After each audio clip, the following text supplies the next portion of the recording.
যে বদরের ময়দানে হুজুর সিজদায় পড়ে কেঁদেছে। আল্লাহ নবী জার জার হয়ে চোখ ভরা পানি লেখালেন।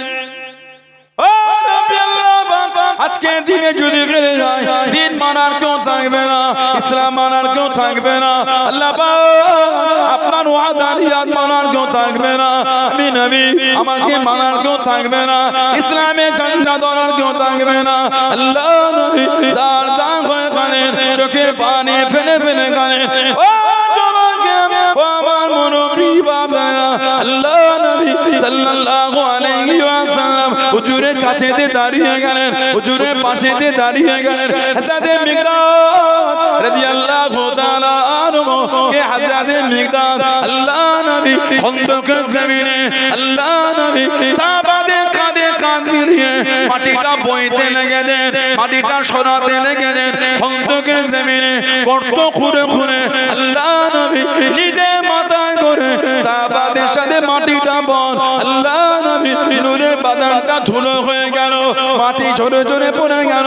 হযরত মিকদাদ রাদিয়াল্লাহু তাআলা আনহু আল্লাহ নবীর কষ্ট থেকে সহ্য না করতে পেরে কাঁদতে কাঁদতে করে চলে গেলেন। আল্লাহ নবীর খাওয়া নাই, আল্লাহ নবী ভোকা, আল্লাহ নবী ক্ষুধার্ত অবস্থায় ও যুবক সামান্য পাত্রতে একটু দুধ জোগাড় করে লুকিয়ে লুকিয়ে চলে গেলেন। আল্লাহ নবী সাল্লাল্লাহু আলাইহি ওয়াসাল্লামের কাছে দেখি দাঁড়িয়ে গেলেন। ইয়া রাসূলুল্লাহ হাবিবাল্লাহ, ইয়া রাসূলুল্লাহ হাবিবাল্লাহ, আল্লাহ আপনার কষ্ট সহ্য করতে পারি না, আপনি ভোকা, আপনি ভোকা, আপনি আমাদের সাথে কাঁধে কাঁধ মিলিয়ে মাটিটা বইতে বইতে আপনার গোটা বাদানখানা ধুলো হয়ে গিয়েছে, মাটি লেগে গিয়েছে। ইয়া রাসূলুল্লাহ হাবিবাল্লাহ, হুজুর আপনি একটু পান করে নিন, হুজুর আপনি একটু খেয়ে নিন, আপনি একটু পান করে নিন। আল্লাহ নবী দুধের পাত্রখানা নিয়ে একটা উঁচু জায়গায় দাঁড়িয়ে গিয়ে সাহাবাদের ডাক দিয়ে দিলেন, ও আমি নবী, আমার মিকদাদ দুধ এনেছে, এসে এসো সবাই মিলে পান করি। আল্লাহ নবী ছোট্ট পাত্র দুধ এনে আল্লাহ নবী পান করে সাহাবাদের হাতে দিয়ে দেন। সমস্ত সাহাবাদের হয়ে যাওয়ার পর আল্লাহ রাব্বুল আলামিন বরকত দিয়ে দিলেন। জোরে বলুন সুবহান, আর একটু জোরে বলুন সুবহান। হযরত মিকদাদ আল্লাহ নবীর কাছে থেকে দাঁড়িয়ে গেলেন, আপনার কষ্ট সহ্য করতে পারি না, হুজুর আপনি আর কাঁদবেন না। সিজদা থেকে মাথাটা উঠিয়ে নেন, সিজদা থেকে মাথাটা উঠিয়ে নেন। আল্লাহ আমরা আপনাকে মুসা নবীর উম্মতের মতন বলবো না, ও নবী মুসা আপনি আর আপনার আল্লাহ ফিরআউনের বিরুদ্ধে যুদ্ধ করেন, আমরা বসে বসে দেখি, ওটা আপনাকে বলবো না, ওটা আপনাকে শোনাবো না। শরীরের মধ্যে এক ফোঁটা রক্ত থাকা পর্যন্ত আপনাকে গার্ড করে যুদ্ধখানা চালিয়ে যাব। জোরে বলুন সুবহান, আর একটু জোরে বলুন সুবহান। হযরত আব্দুর রহমান ইবনে আওফ রাদিয়াল্লাহু তাআলা আনহু যিনি হলেন সাহাবাদের মধ্যে সবথেকে ধনী, ওনার মতন কোন ধনী সাহাবী ছিলেন না, উনি ছিলেন সবথেকে ধনী। আল্লাহ নবীর পাশে দাঁড়িয়ে দাঁড়িয়ে চোখে পানি লেখায়, ইয়া রাসূলুল্লাহ হাবিবাল্লাহ, কে আব্দুর রহমান ইবনে আওফ তার মাথা থেকে পা পর্যন্ত একটি জায়গাতে তীর তলোয়ার লাগাতে রক্তখানা টপকে টপকে বলে, তখনও দাঁড়িয়ে দাঁড়িয়ে কানে, ইয়া রাসূলুল্লাহ হাবিবাল্লাহ, আল্লাহ পাকের নবী হুজুর বিয়াদি মাফ করুন, শরীরের মধ্যে এক ফোঁটা রক্ত থাকা পর্যন্ত এই জমিন আপনাকে একা রেখে যাব না। জোরে বলুন সুবহান, আর একটু জোরে বলুন সুবহান। মাথা থেকে পা পর্যন্ত একটি জায়গাতে তীর আর তলোয়ার। হযরত আব্দুর রহমান ইবনে আওফ রাদিয়াল্লাহু তাআলা যতজন সাহাবা ছিলেন সবার মধ্যে উনি ধনী। সুবহানাল্লাহ বললেন না, ওনার লাকাব হলো সাহেবুল হিজরাতাইন। সাহেবুল হিজরাতাইন, দুই হিজরাতের অধিকারী, যারা দুবার হিজরত করেছে, প্রথমে ইথিওপিয়া, হাবশা, আবিসিনিয়া, পরে মদিনা শরীফ, ওই কয়জন সাহাবাদের বলা হয় সাহেবুল হিজরাতাইন, দুই হিজরাতের অধিকারী। ওনাদের মধ্যে একজন আব্দুর রহমান ইবনে আওফ রাদিয়াল্লাহু তাআলা আশারায়ে মুবাশশিরা আশারুল মারাদা বাশশারা ইবাশশিরু থেকে মুবাশশির খুশখবরি পানেওয়ালা এই 10 জনের মধ্যে একজন হলেন হযরত আব্দুর রহমান ইবনে আওফ হুজুর ওনাকে বলে আব্দুর রহমান তুমি হলে জান্নাতি হুজুর নাম ধরে বলে দিয়েছিলেন জোরে বলুন না সুবহানাল্লাহ মুসলমান হলে আমার নবী ওনাকে ইথিওপিয়ায় পাঠিয়ে হুজুরকে ছেড়ে মনটা মানে না হুজুরকে ছেড়ে মন খুশি না জমিদার আবার ফিরে এলেন মক্কা শরীফ জুলুম হয় আল্লাহ নবী ওনাকে পাঠালেন মদিনা শরীফে এই মক্কা শরীফ থেকে মদিনা শরীফে হিজরত করেছেন খালি হাতে একটা খড়ের কুটিও নিয়ে যায় মদিনা শরীফে গিয়ে উনি পাথর তুলতেন পাথর কিতাব এসেছে পাথর তোলার আগে আমার হুজুরকে বরকত মনে করেন আল্লাহ আপনার হাবিব হোসেন হাবিবকে বরকত মনে করে পাথর তুলছে আল্লাহ আমি জানি পাথরের নিচে গোল্ড পায় স্বর্ণ সোনা যেই পাথরটাই তুলতেন ওর নিচে স্বর্ণ পেতেন জোরে বলো আর জোরে বলা গেল না এত স্বর্ণ পেয়েছেন ওলামা হযরতরা বসে আছে আলেম ওলামা ভাইরা আছে অবাক হয়ে যাবে গোটা পৃথিবীর সবথেকে ধনী লোকটার নাম এখন এলন মাস্ক গোটা পৃথিবীর যিনি জমিদার বর্তমান এক নম্বর ওনার নাম হলো এলন মাস্ক আব্দুর রহমান ইবনে আওফ রাদিয়াল্লাহু তাআলা হুজুরকে আল্লাহ এত মাল দিয়েছিলেন এই এলন মাস্কের থেকে 7 থেকে 8 গুণ মাল আল্লাহ সাহাবীকে বেশি দিয়েছিলেন আর কি জোরে বলা গেল না Medina Medina Medina Medina Medina Medina है प्यारा Medina Medina Medina Medina Medina Medina Medina है प्यारा मदीना चलो चल के देखे दयारे मदीना मिलेंगे वहीं जिदार मदीना चलो चल के देखें दयार मदीना मिलेंगे वहीं जिदार मदीना जो बाग़ ज़मज़म के पानी से दो सुनेंगे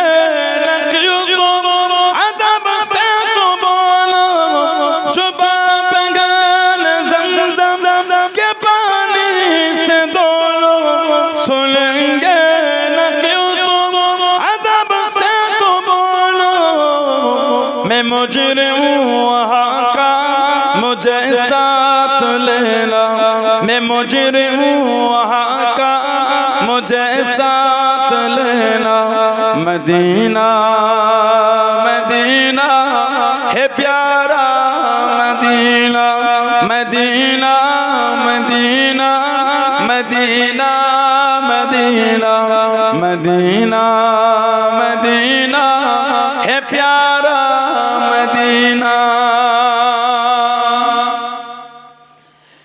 कोई नबी जरा तू सबल जा आशिक़े मुस्तफ़ा का कंगना कोई नबी जरा तू सबल जा आशिक़े मुस्तफ़ा का कंगना हरम की ज़मीन कदम रख चलना हरम की ज़मीन कदम रख चलना मदीना मदीना है प्यारा Medina Medina Medina Medina Medina Medina Medina है प्यारा मदीना খুশি সুবহানাল্লাহ আপনি আপনার ধর্মের বিধানে খুশি না কষ্টটা আপনি ভালো জানেন আমার বলার সময় নাই তবে আমরা আমাদের বিধানে মজবুত তবে ধর্ম নিয়ে অন্য ধর্মকে বাজে কথা বলা আমার সময় না আমার ইসলাম আমার জবানে লাগাম লাগিয়ে দিয়েছে আপনি আমার ইসলামকে নোংরা নোংরা ভাষায় আক্রমণ করছেন কেন? আপনি জানেন না ইট ছুড়লে পাটকেল আসে? আপনি আপনার মতন থাকেন, আমরা আমাদের মতন থাকবো। ঝগড়া কিসের? লজ্জা লাগে না? এত অভদ্র নোংরা হয়েছে। ধর্ম কি নতুন শুরু হলো নাকি 2024 থেকে? আগত ধর্ম ছিল, হাজার হাজার কোটি কোটি বছরের ধর্ম এভাবে হয় না। আবার নতুন করে কি শুরু করতে হচ্ছে? আল্লাহ পাক আমাদের বাংলায় শান্তি দান, ভারতে আল্লাহ শান্তি দান, সব ধর্মের মানুষকে আল্লাহ দুনিয়াবি হিসাবে কাঁধে কাঁধ মিলে চলা তৌফিক দান করে। বলুন আল্লাহুম্মা আমিন। জোরে বলেন। হযরতে আব্দুল্লাহ ইবনে উম্মে মাকতুম রাদিয়াল্লাহু তাআলা অন্ধ সাহাবী চোখে দেখতে পেতেন, চোখে দেখতে পাই না। ওমর ফারুক হুজুরের জামানায় 14 হিজরি ওমর ফারুককে বলছে, হুজুর সুযোগ যদি একটু দেন, সব আশা আল্লাহ মিটিয়েছে, একটা আশা জীবন রয়ে গেল। কি আশা? হুজুর আল্লাহ দিনের জন্য একটু যুদ্ধ করতে। ওমর ফারুক বলে, চোখে দেখতে পাবো না, তুমি কি যুদ্ধ করবে? উনি বলে, চোখে না দেখতে পেলো, ঝান্ডাটা তো ধরতে পারবো। সুবহানাল্লাহ। আর কি জোরে বলা গেল না? আল্লাহ নবী দরবারে সাহাবাদের নিয়ে ওয়াজ করেন। ও আমার মুনব্বী বাপ জানেরা, মায়েরা, বোনেরা, আল্লাহ নবী সাল্লাল্লাহু আলাইহি ওয়াসাল্লাম হুজুর একটা সাহাবী ছিলেন, ওনার নাম হলো হযরত সুলাইম রাদিয়াল্লাহু তাআলা আনহু। কোন বর্ণনায় জানার নাম হলো হযরত তামিম রাদিয়াল্লাহু তাআলা আনহু। আল্লাহ নবীর কাছে দেখি দাঁড়িয়ে গেলেন যে হযরত সুলাইম পর্দার আয়াত নাযিলের আগে সাহাবাদের বাড়ি বাড়ি গেলেন, উনি একটু হাসালেন, উনি একটু মজাক করতেন। আল্লাহ রাব্বুল আলামিন পর্দার আয়াত নাযিল করেন, আল্লাহ নবী জানিয়ে দেন, আল্লাহ নবী মানা করে দেন, ও বাবা সুলাইম তুমি আর বাড়ি বাড়ি ঢুকবে না। আল্লাহ পাক পর্দার আয়াত নাযিল করে দিয়েছে। হযরত সুলাইম আল্লাহ নবীর কাছে দেখি দাঁড়িয়ে গেলেন, ইয়া রাসূলুল্লাহ হাবিবাল্লাহ, ইয়া রাসূলুল্লাহ হাবিবাল্লাহ সাল্লাল্লাহু আলাইহি ওয়াসাল্লাম, দুনিয়ায় আমাকে কেউ মেয়ে দিল না, দুনিয়ায় আমার বিয়ে হলো না। আল্লাহ পাকে নবী, আল্লাহ পাকে জান্নাতে আমি কি একটা হুর পাবো? আমি কি একটা হুর পাবো? আল্লাহ নবী মুস্কে মুস্কে কে সেটা নিয়ে দেন, ও বাবা সুলাইম আমি রাসূলুল্লাহ জানিয়ে দিলাম, আমি নবী দুনিয়ায় তোমার বিয়ে দিয়ে দেবো। আল্লাহ নবী সাহাবাদের নিয়ে ওয়াজ করেন। একজন সাহাবী চলে এলেন, ইয়া রাসূলুল্লাহ হাবিবাল্লাহ হুজুর মেয়েটা বিয়ে দেবো, যদি একটা পাত্র খুঁজে দিতেন। আল্লাহ নবী জানিয়ে দেন, ও বাবা সাহাবী আমি নবী আজ কিসের চিন্তা করো? সাহাবী মনে করলেন আল্লাহ নবী হয়তো বিয়ে করবেন। আল্লাহ নবী জানিয়ে দেন, আমি নবী বিয়ে করব না, তোমার মেয়ের জন্য আমি রাসূলুল্লাহ আমার সুলাইমকে পছন্দ করে নিলাম। জোরে বলুন সুবহান, আর একটু জোরে বলুন সুবহান। মদিনা শরীফের সুন্দরী মহিলা হুজুর ওনাকে বলে, তোমার মেয়ের জন্য আমার এই সুলাইমকে আমি পছন্দ করলাম। বলে হুজুর বিয়া দিলাম চাই। একটু স্ত্রীকে জিজ্ঞাসা করে বললেন, হুজুর বললেন যাও। ঘরে চলে গেলে স্ত্রীকে বললেন, স্ত্রীর একটাই কথা, হুজুরকে বললেন জুলাইবিবের হাতে মেয়ে দেবো না, জান হুজুরকে কে মানা করে দেন। স্বামী বলছে, হুজুরকে মানাটা করি কি করে? আল্লাহ নবী এত ভালোবাসা দিয়ে বললেন, নিষেধটা করি কি করে? এই স্বামী স্ত্রীর কত মেয়ে ঘরের ভিতর থেকে বলছে, আব্বা কার বিয়ের খবর এনেছেন? মা তোমার। কে পাঠিয়েছেন? আল্লাহর নবী সাল্লাল্লাহু আলাইহি ওয়াসাল্লাম। মেয়ে ভিতর থেকে বলে, আব্বা হুজুরকে গিয়ে বলে দেন আমি এই বিয়েতে রাজি আছি। জোরে বলে। মাও বলছে, বাপও বলছে, পাত্র দেখবে না পাত্র। মেয়ে বলছে, আব্বা হুকুম যখন রাসূল দিয়েছে পাত্র দেখার তো কোনো প্রশ্নই আসে না। আল্লাহর নবী আমার জন্য যাকে উপযুক্ত মনে করেছেন তার জন্যই বিয়ের খবর বলে পাঠিয়েছে। যেটা বলবেন না, আব্বা আমার নসিব এত বড় যে আমার জন্য ছেলেটার সঙ্গে রাসূলুল্লাহ পছন্দ করে দিয়েছে, এর থেকে আর আমি কি চাই? হুজুর আমার জন্য পাত্র ঠিক করে দিয়েছে। আহা, বিয়ে হয়ে গেল। হুজুর দোয়া করলে বিবির হাতের মেরি শুকায় নাই। দিনের যুদ্ধে ডাক এসে গেল, খাইবারের যুদ্ধ। খাইবারের বীর বিজয় সেনাপতি শেরে খোদা মাওলা আলী রাদিয়াল্লাহু তাআলা। হাদিস শরীফে এসেছে, ওই যে লোহার দরওয়াজার কি 40 জন সাহাবা পর্যন্ত চাগাতে পারে, হযরত আলী একাই খুলে সরিয়ে দিয়েছে। 40 জন সাহাবা যেটা চাগাতে পারে না শেরে খোদা মাওলা আলী ওটাকে একা খুলেছেন, জোরে বলেন না সুবহানাল্লাহ। হযরত শেরে খোদা মাওলা আলী নবাবে শরীফের এক কোণে বসে বসে আখরোট বাদাম ফাটাচ্ছেন। একজন ব্যক্তি দাঁড়িয়ে বলে এই হলো মাওলা আলী শেরে খোদা রাদিয়াল্লাহু তাআলা। শুনে যে খাইবারের লোহার খিল খুলে সরিয়েছে, এটা আখরোট বাদাম ভাঙতে পারে। হুজুর তাকিয়ে বলছে আজও তৈরি আছে। সুবহানাল্লাহ বলে। আজকে আখরোট বাদামটা আমি আমার শরীরের ক্ষমতায় ভাঙছি, সেদিনের লোহার খিলটা শরীরের ক্ষমতায় নয়, ঈমানের পাওয়ারে খুলেছিলাম। জোরে বলুন না সুবহানাল্লাহ। খাইবার আল্লাহ নবী সাহাবাদের নিয়ে গেলে আল্লাহ পাক খাইবার বিজয় দিয়ে দিলেন, মুসলমানদের ফতেহ দিলেন। ওই খাইবারের যুদ্ধে হযরত জুলাইবি রাদিয়াল্লাহু আনহু শহীদ হয়ে গেছেন। কোন বর্ণনায় 7 জন, কোন বর্ণনায় 9 জন কাফেরকে জাহান্নামে পাঠিয়ে উনিও শহীদ হয়ে গেছেন। আল্লাহ রাসূল সাল্লাল্লাহু আলাইহি ওয়াসাল্লাম বললেন বাবা দেখো বাবা সাহাবাদের লাশগুলো খোঁজো। সব খুঁজে খুঁজে জড়ো হলো। হুজুর বলেন আর কেউ বাকি আছে? দেখো আবার জড়ো হলো। হুজুর বলেন আর কেউ বাকি? বলেন হুজুর আর কেউ নাই। এবার আমার হুজুরের নূরের চোখ দিয়ে টপ টপ করে পানি ঝরছে। হুজুর কাঁদছেন আর বলছেন আমার জুলাইবিকে তো আমি দেখতে পাচ্ছি না, সে কই? খোঁজো। সাহাবারা খুঁজে খুঁজে বার করলেন হযরত জুলাইবি রাদিয়াল্লাহু আনহু, উনাকে আল্লাহর নবী নিজের কোলে উঠিয়ে নিয়েছেন। হুজুর নিজের কোলে উনাকে তুলে কাঁদছেন আর বলছেন জুলাইবি তুমি আমার থেকে আমি তোমার থেকে, তুমি আমার থেকে আমি তোমার থেকে, তুমি আমার থেকে আমি তোমার থেকে, 3 বার হুজুর বলেছেন। দাফন হয়ে গেল। আমার নবীকে দেখে দোয়া করল আল্লাহ আমি নবী আমার জুলাইবির উপর খুশি, আল্লাহ আপনিও খুশি হয়ে যান। কিছুক্ষণ পরে হুজুর সাহাবাদের কাছে হাসলেন। সাহাবারা বললেন হুজুর আপনি হাসছেন? সাহাবাদের বললেন আমার জুলাইবির সাথে আল্লাহর দেওয়া ওয়াদা আল্লাহ পূরণ করে দিয়েছেন। জোরে বলুন না সুবহানাল্লাহ। আল্লাহ আমার জুলাইবিকে জান্নাতে আলা মাকাম মিলিয়েছে, জান্নাতের ঘর মিলিয়েছে। জোরে বলুন না সুবহানাল্লাহ। আমি নবী এখান থেকে জুলাইবির জান্নাতের ওই অবস্থাটা আমি রাসূলুল্লাহ দেখতে পাচ্ছি। জোরে বলুন না সুবহানাল্লাহ। বিবির হাতের মেদি শুকায়নি, বিবিকে দেখে দিনের জন্য যুদ্ধ চলে গেছে। এটা হলো সাহাবাদের ঈমান। ইসলামের প্রথম যুদ্ধ হয়েছিল, নাম হলো বদর। দ্বিতীয় হিজরিতে 313 জন সাহাবা। হুজুরের সাহাবী হযরত হাবিব বিন ইয়াসাফ রাদিয়াল্লাহু তাআলা, হযরত হাবিব বিন ইয়াসাফ রাদিয়াল্লাহু তাআলা বদর শত্রুদের আঘাতে এই পিছন থেকে হাতটা কেটে ঝুলছে, ময়দান ছাড়েন। সুবহানাল্লাহ বলেন। কে হাবিব বিন ইয়াসাফ? হুজুরের বদরি সাহাবী, হুজুরের বদরি সাহাবী। এই পিছনে হাতটা কেটে পিছন দিকে ঝুলছে। যে বদরের ময়দানে হুজুর সিজদায় পড়ে কেঁদেছে। আল্লাহ নবী জার জার হয়ে চোখ ভরা পানি লেখানে ও নবী আল্লাহ আজকে দিনে যদি গেলে যায় দিন মানার কেউ থাকবে না, ইসলাম মানার কেউ থাকবে না। আল্লাহ আপনার ওয়াদানিয়াত মানার কেউ থাকবে না। আমি নবী আমাকে মানার কেউ থাকবে না। ইসলামে ঝান্ডা ধরার কেউ থাকবে না। আল্লাহ নবী জার জার হয়ে কাঁদেন, চোখের পানি ফেলে ফেলে কাঁদেন।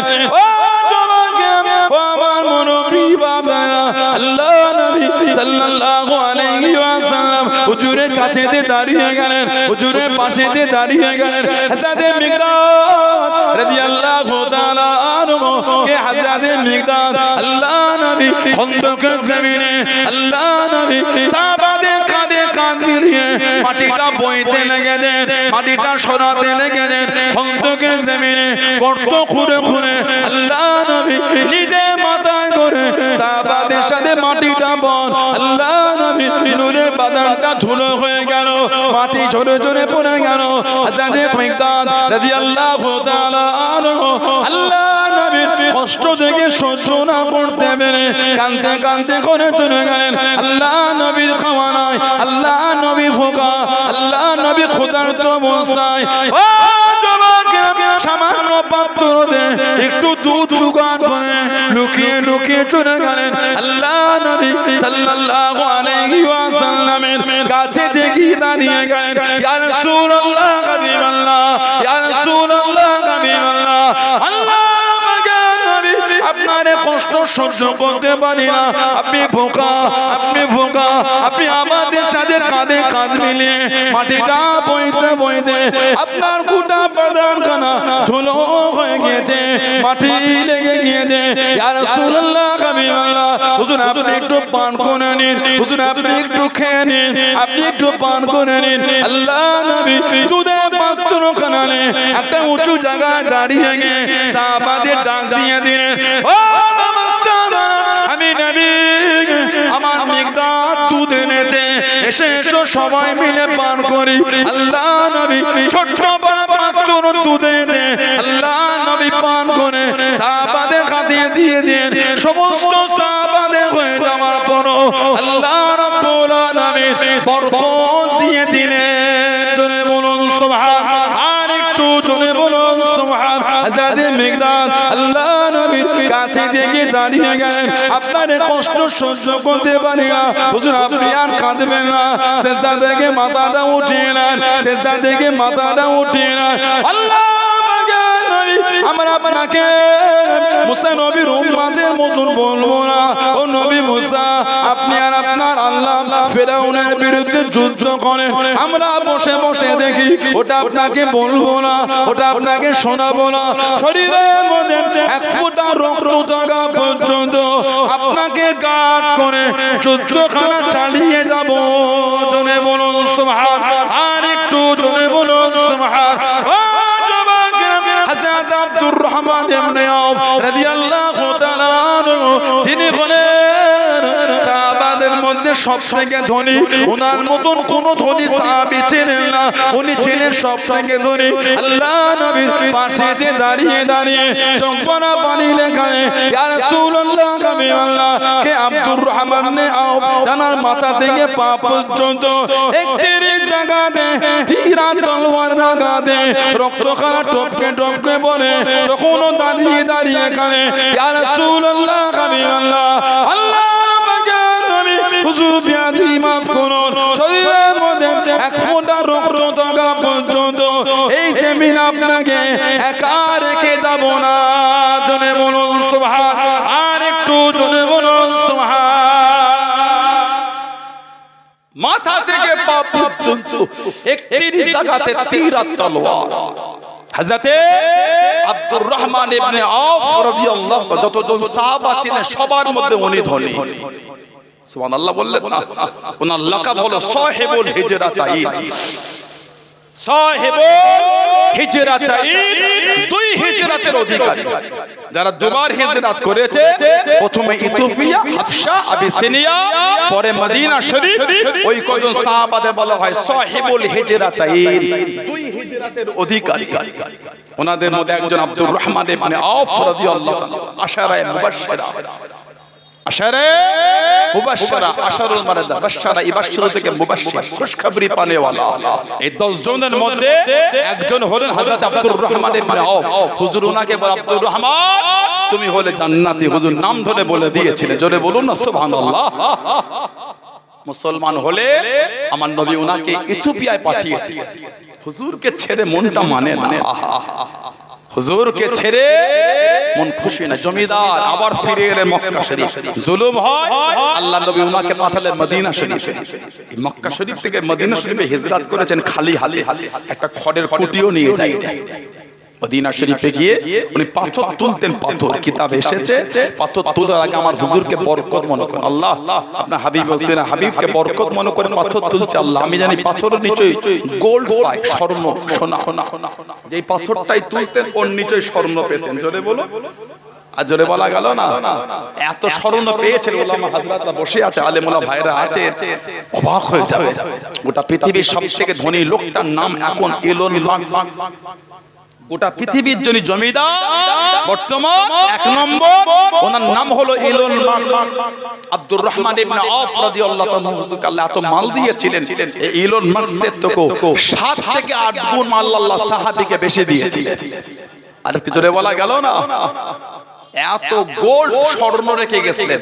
ওনার ইন্তেকালের পরে ফজরের নামাজের পরে কুরুল দিয়ে কয়েকজন মানুষ ওই স্বর্ণ কাটা শুরু করেছিল, আত্মীয়দের মধ্যে বন্টন হবে বলে। জোহর হয়ে গেছে তখনও কাটা চলছে, ফুরায় নাই। সুবহানাল্লাহ বলবেন না?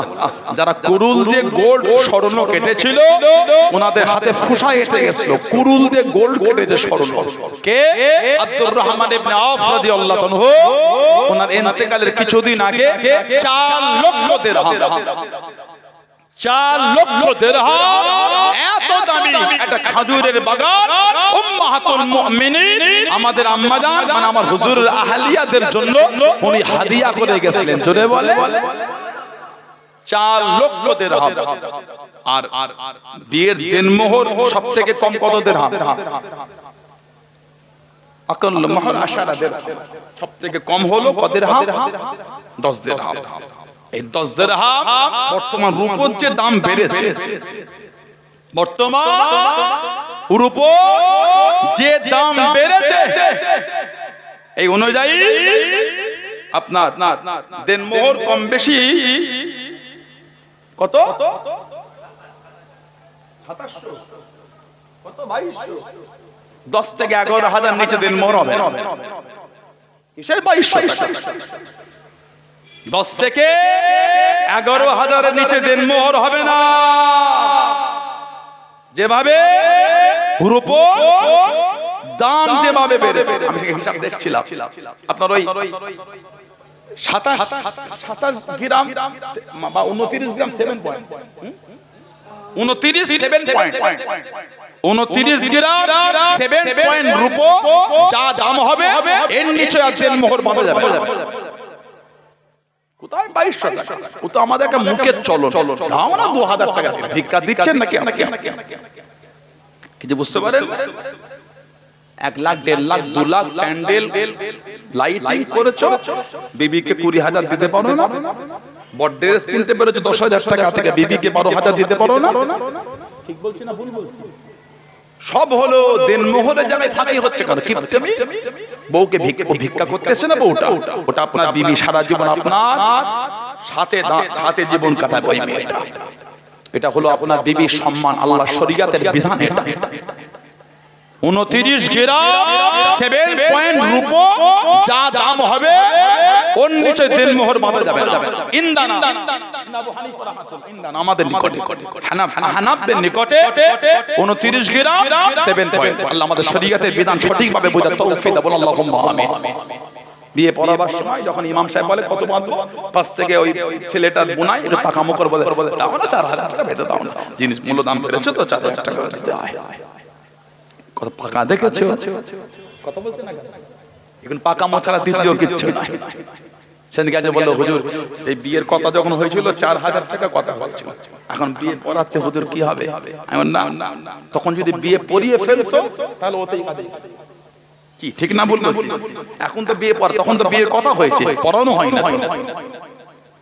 তখন যদি পড়িয়ে দিলে তাহলে গরিব মানুষ তাহলে রোজা রাখো।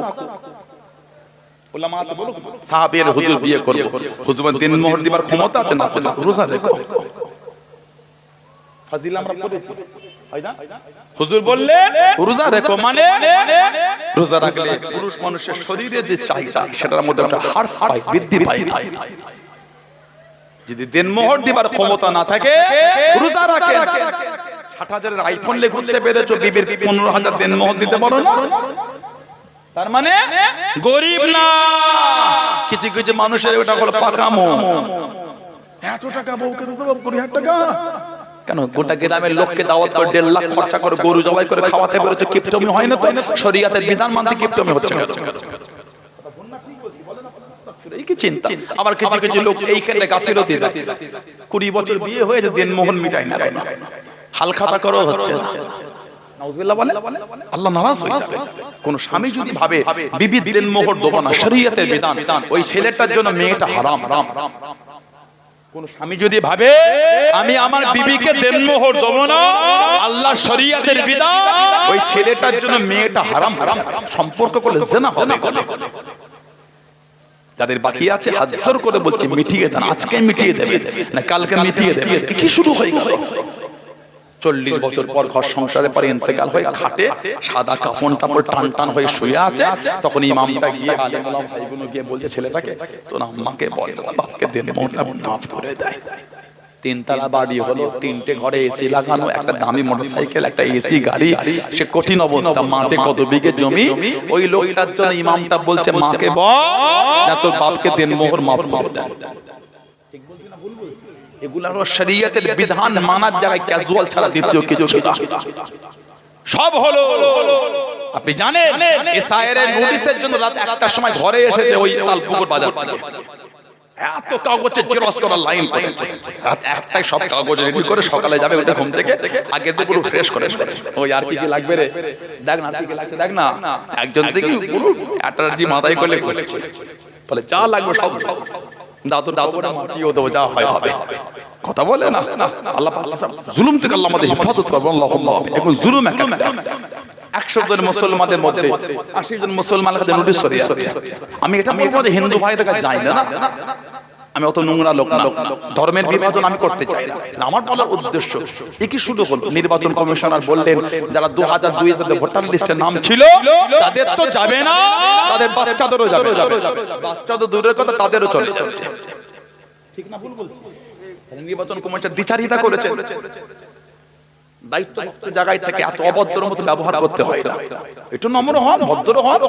আপনি তো একজন নিরপেক্ষ লোক, অভদ্র মতো ব্যবহার হলে এগুলো শোভা পায় না আমাদের কাছ থেকে। আমি একজন আলেম, আমি ইসলাম ধর্মের আলোচনা করি, তা বলে আমার উচিত নয় অন্য ধর্মকে বাজে কথা বলা। কেন? আমি একজন ধর্মীয়, একজন ধর্মযাজক বললে হয়। এটা আমার স্কুল, আমার সব আলেম ওলামা আছে। আমাদের ভাষা যেমন ইসলাম ধর্মের মানুষের জন্য সভ্য হবে, নম্র হবে, বিনয় হবে, অন্যদের জন্য ভদ্র নম্র বিনয় হবে। এটাই হলো পরিচিত সভ্য মানুষের পরিচয়। কি দ্বিচারিতা?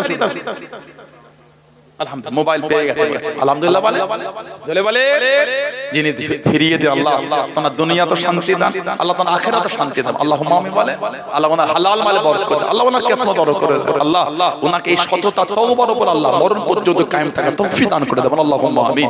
জোরে বলেন আল্লাহুম্মা। কত দোয়া পেয়ে গেল বলেন আলহামদুলিল্লাহ বলে। এটাই তো মুমিনের পরিচয়, এটাই তো হুজুরের ভালোবাসা। খুশি হয়ে গেল আমাদের কি হুজুরের ভালোবাসা দিয়ে বলে যে ফিরিয়ে দিয়েছে। হুজুরের মহব্বতে যা কিছু আছে, হুজুরকে ভালোবাসি, 1 কোটি দেখলো নেব না। কেন?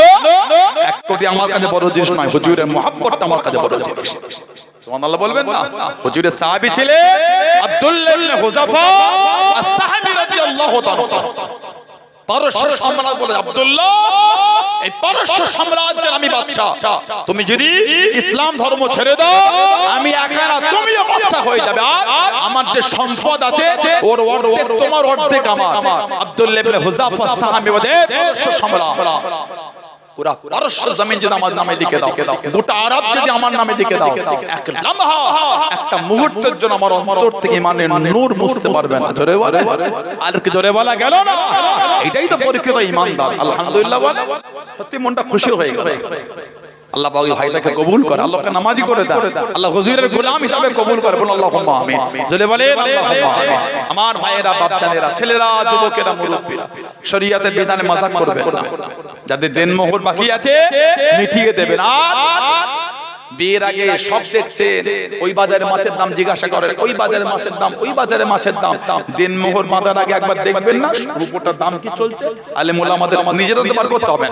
আমার ওলামা ভাইয়েরা আছে, মিডিয়ায় দেখে ওলামা ভাইদের কাছে গিয়ে ভাই কত তাহলে দিলে হবে একটা, সব থেকে এই লাস্ট একটু বেশি করে দিলে।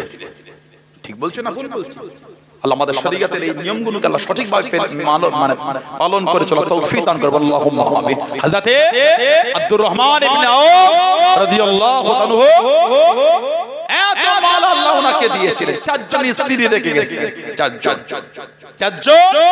স্ত্রী। কিছু কিছু লোক নেটে এখন শোনা যাচ্ছে মুসলমানদের 4টে স্ত্রী। ঠিক, হ্যাঁ আলহামদুলিল্লাহ আমাদের 4টে স্ত্রী রাখা যায়। এই বিধান আমরা খুশি আলহামদুলিল্লাহ বলে, তবে আমরা একটাতেই খুশি। সুবহানাল্লাহ। 4টে স্ত্রী রাখা যায় আলহামদুলিল্লাহ, তবে আমরা এক স্ত্রীতেই খুশি। ঠিক না? আল্লাহ প্রত্যেককে স্বামী স্ত্রীর ভালোবাসা দেয়। বলুন আল্লাহুম্মা আমিন। জলে বলেন আল্লাহুম্মা আমিন। মুসলমানদের 4টে বিয়ে করা যায়, কতজনের গা জ্বলানো শুরু হয়ে গেছে, কতজনের 4000 অবৈধ হয়ে বসে আছে। কথা বলে না? এই 2 বছর আগে মিডিয়ায় ভাইরাল হলো কোন রাজ্যের একটা মন্ত্রীর ছেলে 4 পেন ড্রাইভে 1000 মহিলার উলঙ্গ ভিডিও পাওয়া গেছে। আমাদের প্রাইম মিনিস্টারের সাথে একটা ছবিও নেটে ভাইরাল হয়েছিল। কোন রাজ্যে একটা বড় মন্ত্রীর ছেলে যার পেন ড্রাইভে 1000 উলঙ্গ মহিলার ভিডিও পাওয়া গেছে। ওগুলোতে গা জ্বলে না? মুসলমানের 4টে বিয়ে উজ্জ্বল জ্বলে। তুমি ইনকাম করে ওদের মুখে অন্ন তুলে দাও না, মুসলমানটা তুলে দেয়। এই সাইডে 6টা ছেলে কি রে বাবা কতদিনে 15টা ছেলে হয়ে বসে আছে ওগুলো কোনো খবর নেই মুসলমানের 4টে ছেলে কেন হলো এগুলো দ্বিচারিতা ছাড়া দ্বিতীয় কিছু না আল্লাহ আমাদের হেফাজত করে বলেন আল্লাহুম্মা আমিন যতই ভাবেন আপনি যতই কৌশল করে যতই সময় সময় নিয়ম পাল্টান তবে জানবে ওমাকরুমাকাল্লাহু খায়রুল মাকিরিন জোরে বলে উত্তম কৌশলকারী কিন্তু আমার আল্লাহ জোরে বলে আর কি জোরে বলা গেল না যত এসআইয়ের নাম দিয়ে মুসলমানকে আর হেনস্থা করার চেষ্টা করো উত্তম কৌশলকারী কিন্তু আমার আল্লাহ যে ঈমানদার আল্লাহর ভালোবাসার জায়গায় মজবুত থাকবে দুনিয়ার কোন শক্তি তাকে কোনো কষ্টে রাখতে পারবে না বলুন ইনশাআল্লাহ বলেন আল্লাহুম্মা হযরতে আব্দুর রহমান ইবনে আওফ রাদিয়াল্লাহু আনহু এত দিনার রেখে গেছিলেন এক একজন বউ ইন্ডিয়ান রুপিতে ভাগ পেতে 300 কোটি করে আর একটা বর্ণনায় 400 কোটি করে এক একটা বউ ভাগ পেয়েছে সুবহানাল্লাহ বলে আজলে বলা গেল না উট দুম্বা ভেড়া বাগান ওসব আলাদা হিসাব উনি ছেঁড়া ফাটা জামা পরতেন সাহাবারা বলতেন আমি আমার হুজুরকে এইভাবে পড়তে দেখেছি বলুন না সুবহানাল্লাহ সাহাবাদের মধ্যে সবথেকে ধনী উনি ডাল পিষে জবের আটা রুটিতে খেতে সবার জন্য কত রকম তরকারি উনি খেতেন না বলতেন আমি আমার হুজুরকে এইভাবে খেতে দেখেছি বলুন সুবহানাল্লাহ আর মাঝে মাঝে মুখের কাছে গোশতটা নিয়ে গিয়েও সরিয়ে নিতেন খেতেন না বলতেন আর কাঁদতেন আমি আমার হুজুরকে কোনোদিন পেট ভরে গোশত খেতে দেখি না আল্লাহ রাসূল জীবনে কোনোদিন পেট ভরে গোশত খেত না আমি হুজুরের সাহাবী হয়ে আমি পেট ভরে গোশত খাই কি করে আল্লাহ রাসূল জীবনে কোনোদিন পেট ভরে গোশত খায় না কি প্রেম সাহাবাত আল্লাহু আকবার মাথা থেকে পা পর্যন্ত 31 জায়গায় তীর আর তলোয়ার তখন হুজুরের কাছে দাঁড়িয়ে ইয়া রাসূলুল্লাহ যতক্ষণ এক ফোঁটা রক্ত থাকবে আপনাকে গাঁট করে রেখে হুজুর এই বদরের যুদ্ধ চালিয়ে যাব বলুন না সুবহানাল্লাহ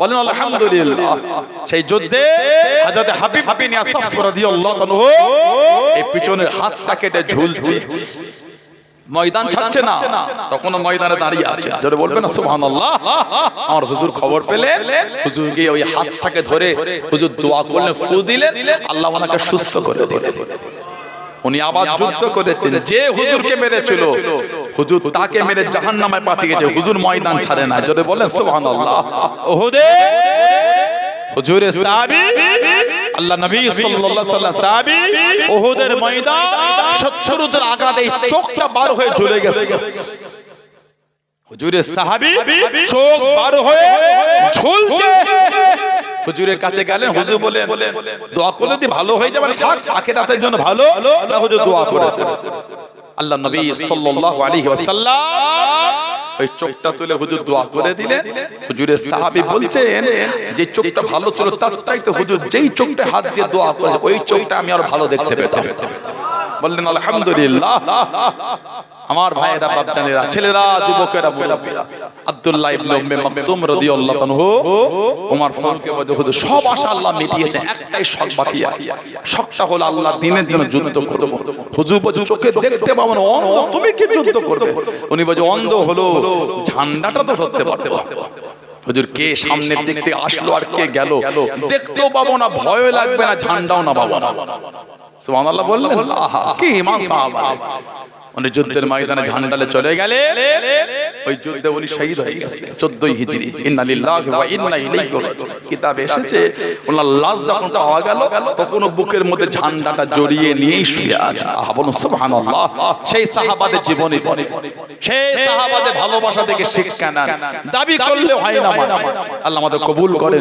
আল্লাহ আমাদের শরীয়তের বিধান মজবুত রাখেন আল্লাহ আমাদের সকলকে পাঁচ ওয়াক্ত নামাজি বানিয়ে দেন আল্লাহ আমাদের প্রত্যেককে আল্লাহ আমাদের মা বোনদের দ্বারা পাঁচ ওয়াক্ত নামাজ আল্লাহ কায়েম করিয়ে দেন বলুন আল্লাহুম্মা আমিন জোরে বলেন আল্লাহুম্মা আমিন দুরূদ শরীফ আল্লাহুম্মা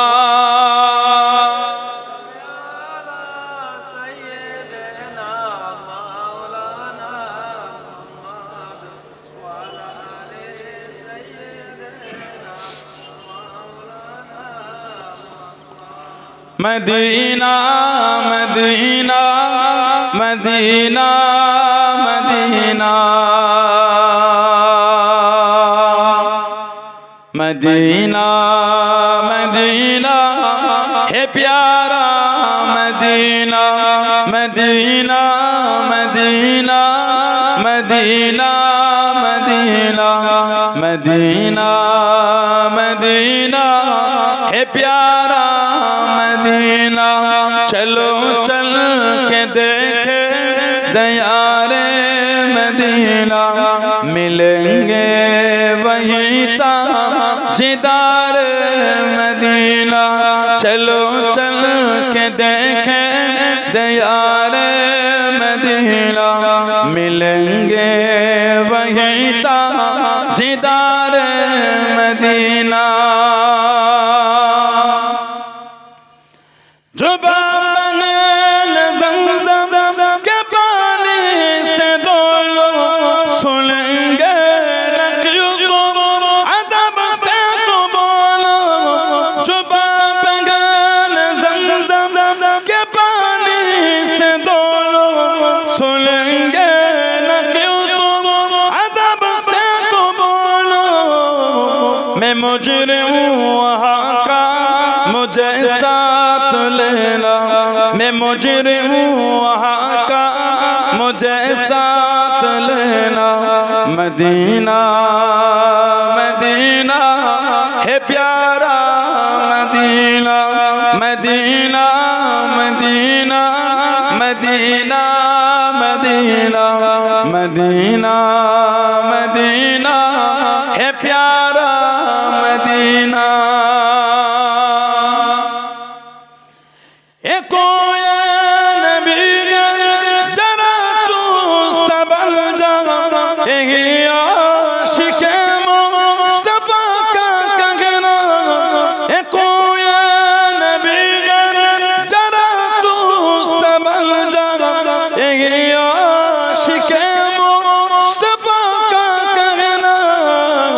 हरम की ज़मीन कदम के चलना हरम की ज़मीन कदम के चलना मदीना मदीना है प्यारा Medina Medina Medina Medina Medina Medina Medina है प्यारा मदीना अल्लाहुम्मा सल्ले अला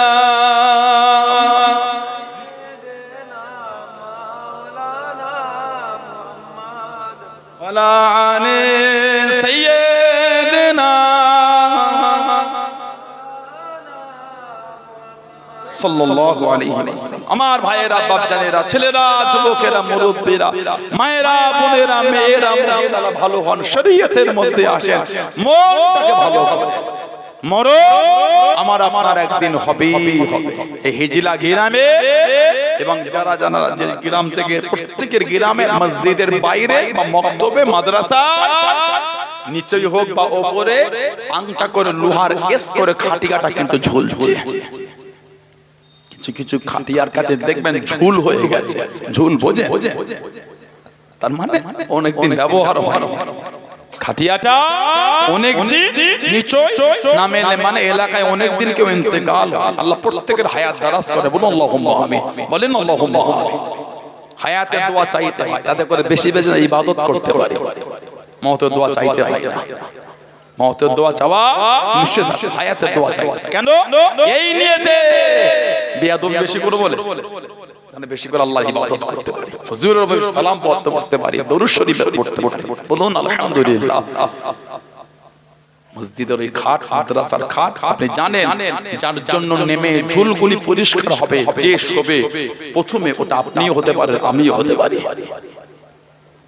খাটটা ঝুল হয়ে গেছে জানার জন্য নামিয়ে ওই পরিষ্কার হবে ওটা আপনিও হতে পারে ওটা আমিও হতে পারি ভয় হয় না আল্লাহর কাছে তওবা করে খালেস দিলে তওবা যারা করে তাদের দিকে তাকে তওবা করে আল্লাহর ওলি আল্লাহ পাকের নেক বান্দা হযরতে ফুদাইল বিন আইয়াস হযরতে ফুদাইল বিন আইয়াস রাহমাতুল্লাহ জবরদস্ত ওলি 107 হিজরিতে জানা জন্ম 107 হিজরি জন্ম কোন কোন বর্ণনা খোরাসান কোন কোন বর্ণনা উজবেকিস্তানের সামারকান্দ উজবেকিস্তানে সামারকান্দ, যেখানে ইমাম আবু মনসুর আল মাতুরিদি হুজুর রাহমাতুল্লাহ আমাদের আকীদার ইমাম।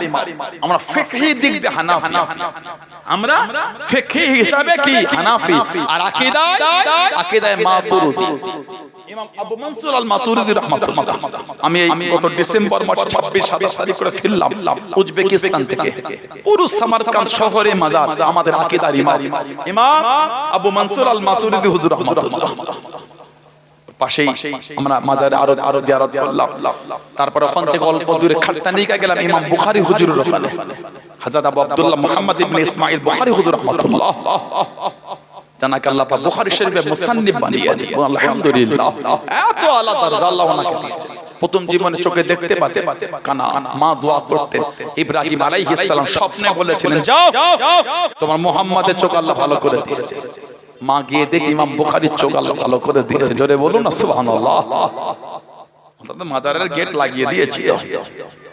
আমাদের এবারটা বলল ভারতবর্ষ থেকে আলেম ওলামারা এসেছে, ইন্ডিয়া থেকে। আল্লাহ ইজ্জতের মালিক, আল্লাহ ইজ্জতের মালিক। এখানে হামবারার কিছু নবীর মেম্বার বসে আমি মিথ্যা বলি। অনেক লোক বলে দেখলি কেমন নাম করছে, নিজে দেখেছিস না? আস্তাগফিরুল্লাহ।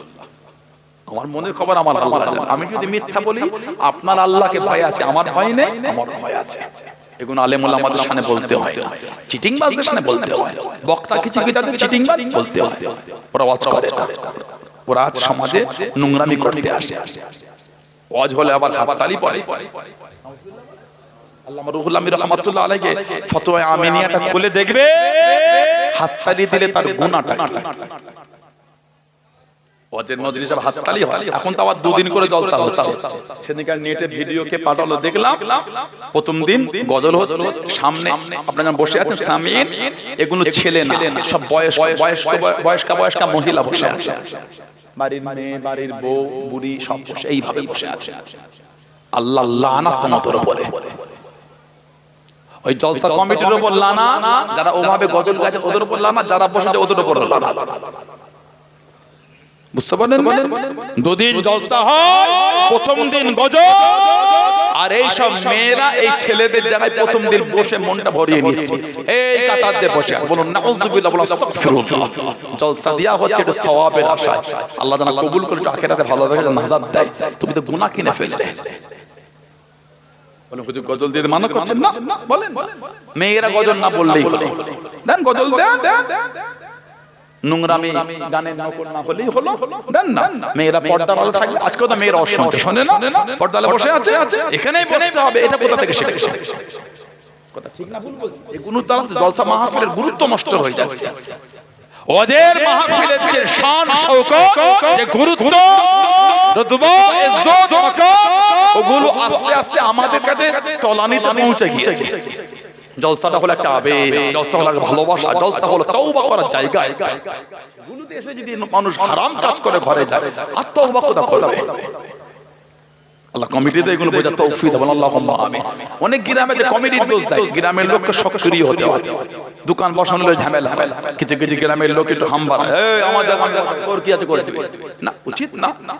সবাই মিলে একটা সুন্দর পরিবেশ করছে, খান্নার দোকান দেবে না, পুতুলের দোকান দেবে না, আপনি কেন গায়ের জোর দেখাচ্ছেন? আপনি জানেন আপনি হারাম কাজ করতে সহযোগিতা করছেন।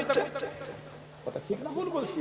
জলসা মাহফিল খাবার দোকান থাকবে, অবশ্যই থাকবে, বাচ্চাগুলো খাবে, অবশ্যই খাবে। তা বলেই নয় ওখানে পুতুল বিক্রি হবে, ওখানে হাতে সেই অ্যাসিড দিয়ে ছাপ মারে, ছাপ হবে। আস্তাগফিরুল্লাহ। ওগুলো তো নোংরামি হচ্ছে। আল্লাহ শরীয়তে নিষেধ। শুধু কমিটিকে ফেলে দিলে হয় না, গ্রামের লোক কমিটির পাশে দাঁড়িয়ে এই জিনিসগুলো বন্ধ করার জন্য সহযোগিতা করতে হবে। এখন জলসায় নাগুদ্দুন না বসছেন না আপনি, এখন জলসায় জাম্পিং বসছে, জাম্পিং। মেয়েরা উঠে, ছেলেরা উঠে, বলে বেশি করে টাকা দিচ্ছি। বয়স্ক ছেলেগুলো আর বয়স্ক মেয়েগুলো, মানে যুবতী যুবক বেশি করে টাকা ছিনলে আমাদের দাও, ওরা একটু নোংরামি করবে। ঠিক না ভুল বলছি?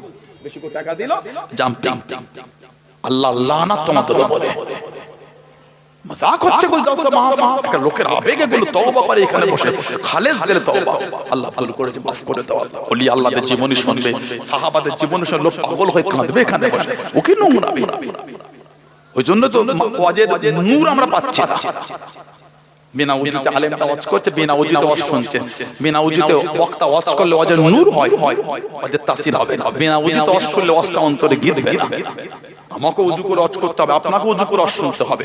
ওয়াজ করলে ওয়াজের তাসির হবে, ওয়াজ শুনলে ওয়াজটা অন্তরে গিতে যাবে। সুবহানাল্লাহ বলো। যে সে ওয়াজ করা শুরু করে দিয়েছে, হাতা নেই, মাথা নেই, গোনা নেই, ছাল নেই, কিছু নেই। ওই তিনটে ভাটিয়া টান দিলে ওতেই তিন কয়েকে আনবে, কিন্তু কে ওটা বলছি না। আল্লি কেন তাকে তাকে স্টেজ তুললি হয়ে গেল? না না, তাদের স্টেজ আমরা উঠতে পারি না। আহলে সুন্নাত ওয়াল জামাতের স্টেজে বিভিন্ন আকীদার আলেমরা ওয়াজ করছে, আমরা তাদের স্টেজে ওয়াজ করতে পারছি না। সে আমার স্টেজে উঠে ওয়াজ করতে পারে, আমরা তাদের স্টেজে কেন উঠতে পারবো না? কি আলেম ওরা? সে আমার স্টেজে এসে তা বলে বেড়াচ্ছে, আমি তার স্টেজে গিয়ে আমারটা কেন বলতে পারবো না? তুমি আমাকে তুলবে না, তোমরা আমাদের নেবে না, আমাদের তোমার উঠছে ভাগ করছে। আমি ভাগ করি তো, আপনি ভাগ করেছেন। আমার সহানুভূতি থাকলে আপনার নাই কেন? তাহলে আমাদের শক্ত হতে হবে, ঠিক না? বলছি সানাউল্লাহ সিদ্দিকী না এলো হাক্কানি আলেম আহলে সুন্নাহ ওয়াল জামাতের উলামা ওয়াজ করবে, আমরা বাইরে আলেম টানবো না, ঠিক না? বলুন, যাকে তাকে বক্তাকে দাওয়াত করতে হয় না, তাকেই দাওয়াত করে জানার চরিত্রটা আল্লাহ দ্বীনের বিধানের উপর মজবুত আছে। বলুন সুবহানাল্লাহ। শুধু ওয়াজ শুনলে হয় না, তাদের কাছে শুনেন যাদের ওয়াজ শুনলে অন্তরটা নরম হয়ে যায়। হযরতে ফুদাইল বিন আইয়াজ জবরদস্ত আল্লাহর ওলি। তবে প্রথম যৌবনকাল সূচনা হয়েছিল ডাকাতি দিয়ে। ডাকাতের বড় সরদার ছিলেন, তবে পরে এত ওলি হয়ে গেছে বড়, ওনার কাছে বসতেন ইমামে শাফি রাহমাতুল্লাহ। সুবহানাল্লাহ বললেন। চার ইমামের এক ইমাম ইমামে শাফি রাহমাতুল্লাহ, উনি গে ফুদাইল বিন আইয়াজ হুজুরের মজলিসে, ওনার মজলিসে বসতেন আমিরুল মুমিনিন ফিল হাদিস হযরতে আব্দুল্লাহ ইবনে মুবারক রাহমাতুল্লাহ। ফুদাইল বিন আইয়াজ হুজুরের মজলিসে হযরত আব্দুল্লাহ ইবনে মুবারক রাহমাতুল্লাহ কে বসে থাকতেন, এত বড় ওলি হয়ে গেছেন। আর ফুদাইল বিন আইয়াজ কে বসে থাকতেন ইমাম জাফর আস-সাদিক রাহমাতুল্লাহ, আওলাদে রাসূলের কাছে। উনি মাঝে মাঝে গিয়ে বসতে আমাদের ইমাম ইমামে নোমান বিন সাবিত আবু হানিফা হুজুরের কাছে। জোরে বলে, আজলে বলা গেল না? কাফেলা নিয়ে বার হয়ে গেলেন। ও জমাকে ও আমার মুনবি বাপদানেরা মায়েরা বোনেরা মগিয়া আল্লাহর ওলি হযরত ফুদাইল বিন আইয়াজ রাহমাতুল্লাহ আলাইহি কাফেলা নিয়ে বার হয়ে গেলেন। ফাঁকা জায়গাতে দাঁড়িয়ে গেলেন, কাফেলা লুট শুরু হয়ে গেল, ডাকাতি চালু হয়ে গেল। উনি একটা তাবু কিনে নিয়ে ওই তাবুর মধ্যে নামাজ পড়েন। ও জমাকে লোকেদের টাকা পয়সা ছিনিয়ে নেয়। একজন বড় ব্যবসায়ী, মনটা খারাপ হয়ে গেল। জীবনে এত কষ্টের সঞ্চয় কি তোমার, আজকে কি লুট হয়ে যাবে, আজকে কি ডাকাতি হয়ে যাবে, মনটা খারাপ হয়ে গিয়ে চতুর্দিকে দেখতে দেখতে একটি তাবু দেখতে পেয়ে গেলেন। তাবুর মধ্যে প্রবেশ করে দেখেন একজন মানুষ আল্লাহ দরবারে সিজদায় পড়ে আছে, নামাজ হালাতে আছে। নামাজটা মিটে গেল, উনি বলতে লাগলেন আমার এই টাকা লুট হয়ে যাবে, আমার এই অর্থটা লুট হয়ে যাবে, এটা কি আপনি জিম্মা নেবেন? ডাকাতি বন্ধ হয়ে গেলে আমি আবার আপনার কাছ থেকে নিয়ে চলে যাব। আল্লাহর ওলি হযরত ফুদাইল বিন আইয়াজ চোখ দিয়ে ইশারা করে হুজুর বসিয়ে দিন, এই টাকাটা ওইখানে রেখে দেন। ও জমাকে উনি টাকা রেখে দিয়ে চলে গেলেন। ডাকাতি মিটে গেল, পরিবেশ শান্ত হয়ে গেল। উনি লুকোনো জায়গা থেকে বার হয়ে গিয়ে ওনার মান নেমে বলে ওই তাবুর মধ্যে গেলেন। হুজুর দেখতে পেলেন যার কাছে টাকা দিয়েছি উনি অন্য কেউ নয়, উনি হলেন ডাকাতের সরদার, উনি হলেন দস্যুর সরদার। ও জমাকে আল্লাহর ওলি হযরত ফুদাইল বিন আইয়াজ উনাকে ডাকার সঙ্গে সঙ্গে হুজুর হুকুম দিয়ে দেন ওনার মালটাকে ফিরিয়ে দাও, ওনার মালটা আমি নেব না। উনি যখন আমার কাছে মালটা লেগে গেল, আমি নামাজ পড়ছিলাম, আমাকে আল্লাহ ওয়ালা ভেবে মাল রেখে গিয়েছে, ওই মাল আমি নেব না। জোরে বলুন সুবহান, আর একটু জোরে বলুন সুবহান। চালারা ডাকাতি করে, ফুদাইল বিন আইয়াজ যাকাতের সরদার হলো, নামাজ পড়তেন। ওনার ফরমান ছিল দুটো, মেয়েদের আর বাচ্চাদের উপর জুলুম করবে না। ওই মাল লুট হয়ে যাবে, বললো রেখে দাও। উনি লুকিয়ে ডাকাতে মিটে গেল, মাল আনতে গিয়ে দেখছে সব ওই যারা ডাকাতি করছিল ওনাকে ঘিরে বসে আছে। বাংলায় প্রবাদ আছে না, বাঘের কাছে ছাগল পালতে দিয়েছে, বাঘের কাছে ছাগল পালা। আল্লাহ যাকে এই মালটা দিলাম ওই ডাকাতের সর্দার, কিন্তু ফুদাইল বিন আইয়াজ বলছে এই মাল আমি নেব না। কেন?